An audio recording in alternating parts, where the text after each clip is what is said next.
Hey everyone, I think I'm live everywhere. Again, I had some technical difficulties.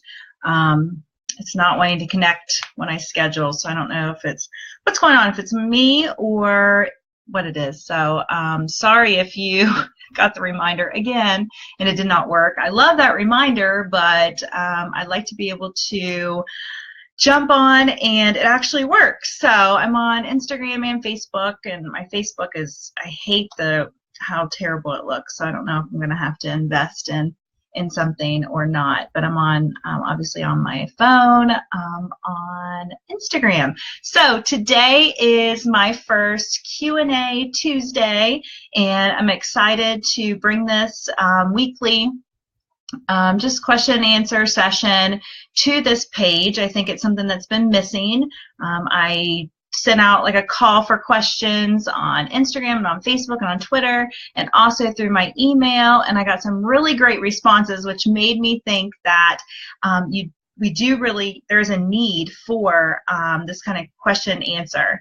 I'm implementing a lot of new things in 2018, and some are triggered by some of the social media news that we've been hearing, and some of it is just things that I've been wanting to do for a long time and just haven't been able to do it.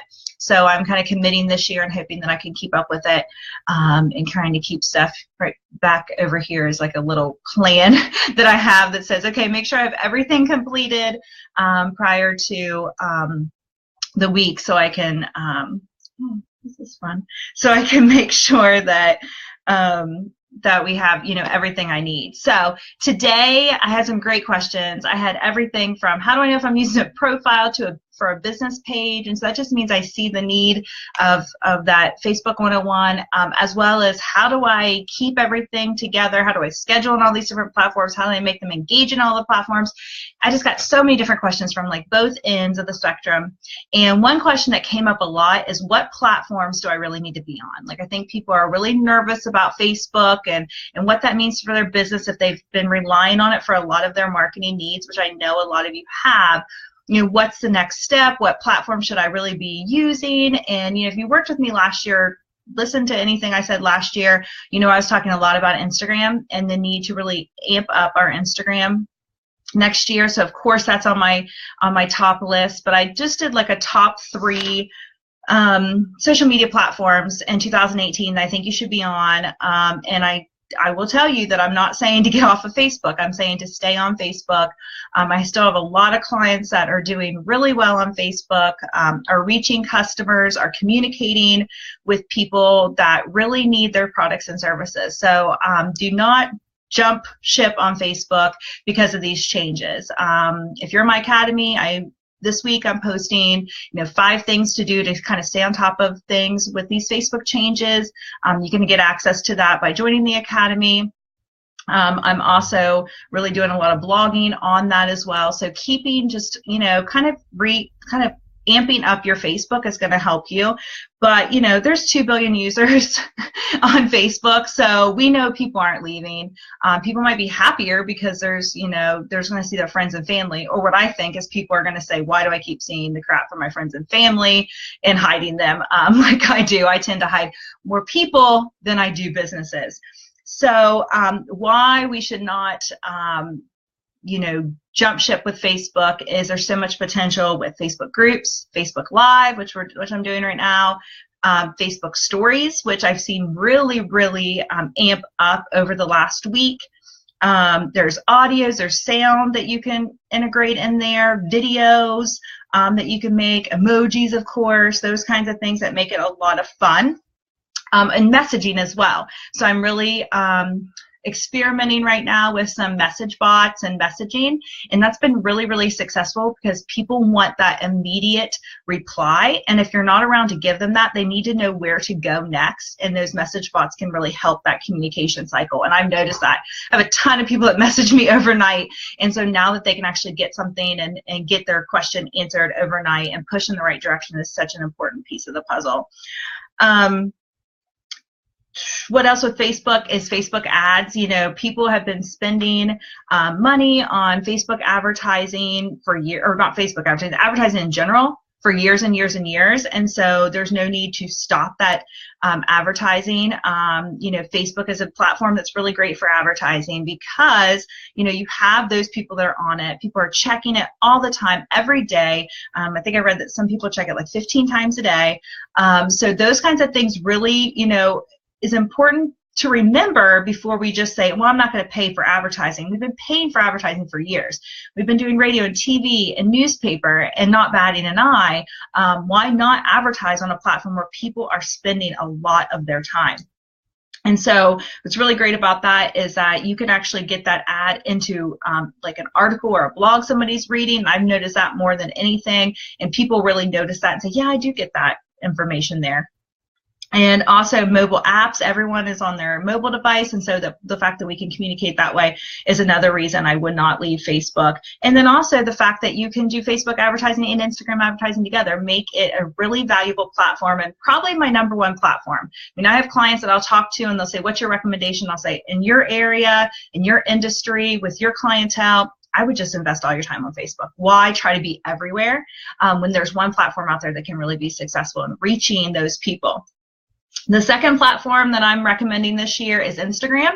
So of course my Instagram live right here kind of justifies that a little bit, that Instagram really is a platform that is taken off, and the demographics might be still a little different. So sometimes not everyone that follows me on Facebook follows me on Instagram. I have more of a national reach on Instagram and probably more of a local reach on Facebook, and that's okay. A lot of that content can cross over, and that's really fine. That's great for you as a content marketer and somebody that's going to be creating that content, but also, the same people aren't going to see it so many times they're going to get annoyed by it. If anything, they might see it and then not see anything from you, or see that same thing from you on Instagram a few days later, and it's going to help that touches that we need in marketing in order to be successful.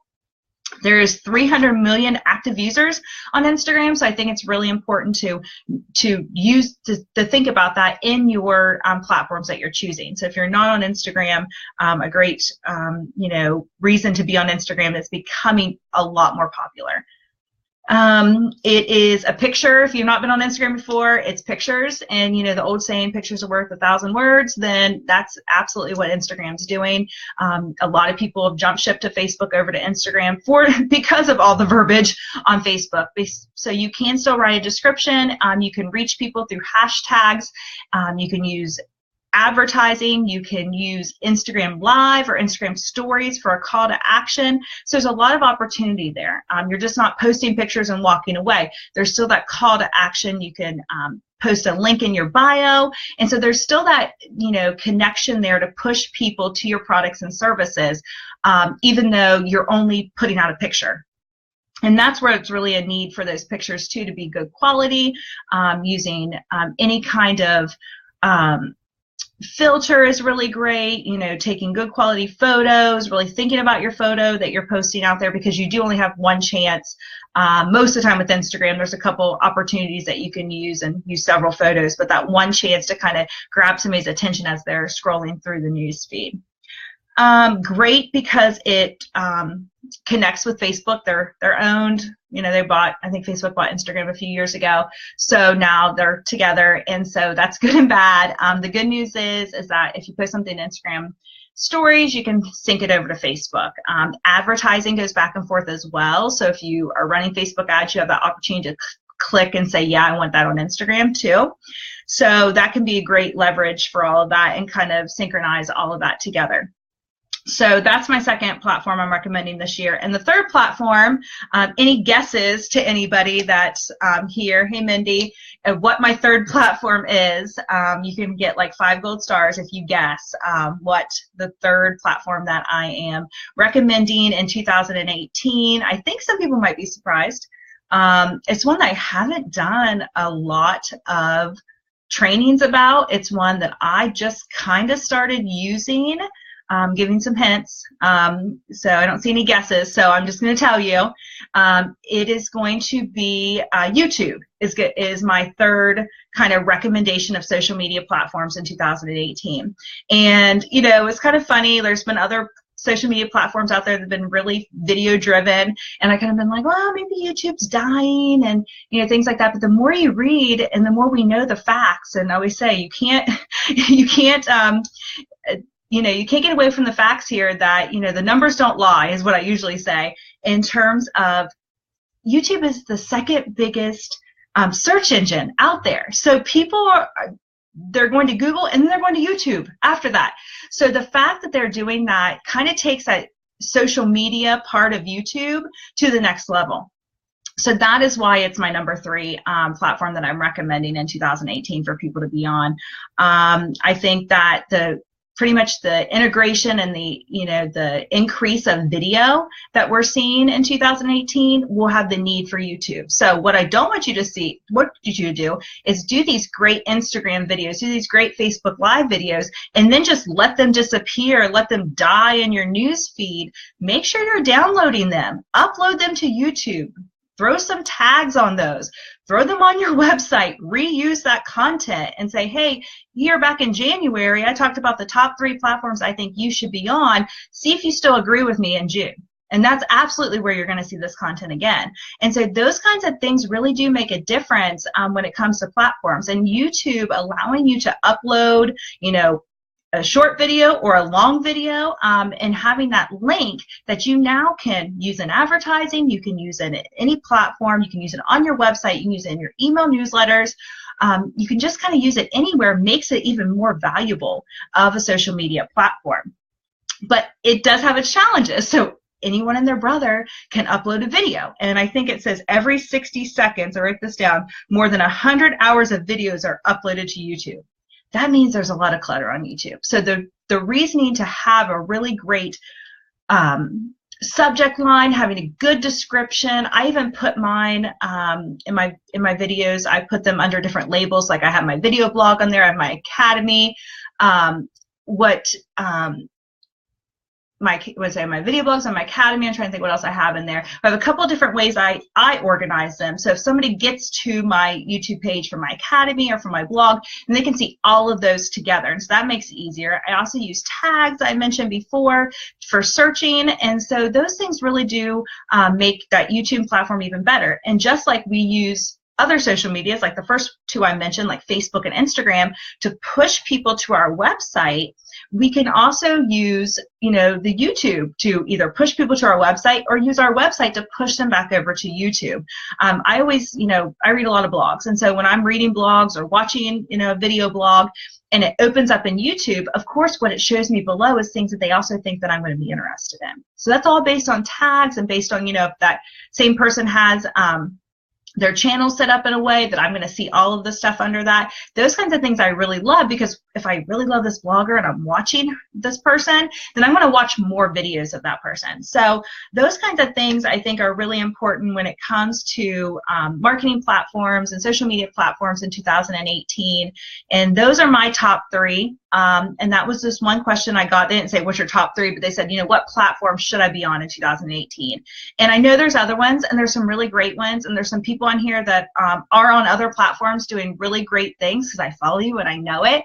But these are the top 3 that I kind of picked out for time's sake of my Q&A here. Wanted to keep this short and sweet, and I'm obviously going to answer the other questions I got throughout the month, and maybe a couple months, as many questions as I got, and also post that out to you guys to put more questions in for this Q&A Tuesday, and see what other questions I can answer for you when it comes to social media marketing in 2018 and the increase that we need to do in order to be seen. I think the times of just posting stuff up and walking away and hoping something sticks are completely over, and we need to be more strategic and really need to think about what we're posting on social media in terms of driving people to your business and organization. So thanks for joining me. Lots of familiar faces in the room on both on Instagram and Facebook. So I'm going to practice what I preach, and I'm going to download this and stick it on YouTube, and make sure it gets posted to Instagram and Facebook as well. So I will see you next week, if not before.